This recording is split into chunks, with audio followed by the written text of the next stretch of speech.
Avant de vous présenter sur le poste de chargement, vous devez débâcher la benne depuis le sol et vérifier le bon verrouillage des portes arrière. En cas de chargement sous poste, veillez à garder le camion benne bien positionné dans l'axe du poste de chargement et veillez à ce que la charge soit uniformément répartie. Restez dans la cabine pendant le chargement pour pouvoir intervenir en cas de besoin. Porte fermée et ceinture de sécurité attachée.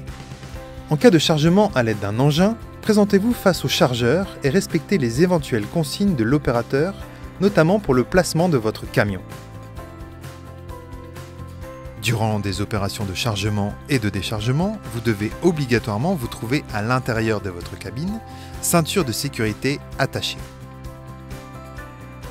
Vous devez vérifier que la répartition de ce dernier est correcte.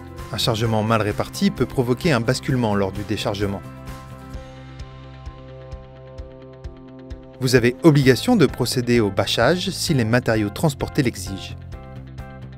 En cas de surcharge, vous ne pouvez pas quitter le site avant d'avoir déchargé l'excédent de matériaux à l'endroit prévu à cet effet. D'une manière générale, un camion en cours de bénage présente un risque de basculement. Stationnez le véhicule en ligne droite sur un sol stable, horizontal et non glissant. Toutes les roues de l'ensemble doivent poser normalement sur le sol. Il est interdit de béner par vent fort. Si l'ouverture des portes manuelles est à deux vantaux, actionnez votre frein de parking. Coupez le contact et avant de descendre, mettez vos EPI. Respectez aussi les 3 points d'appui. À l'arrière de votre véhicule, tenez-vous hors de portée de la chute de matériaux. Vous risqueriez d'être enseveli ou écrasé. Avant de béner, assurez-vous que personne ne soit derrière la benne et qu'aucune ligne électrique ne se trouve au-dessus.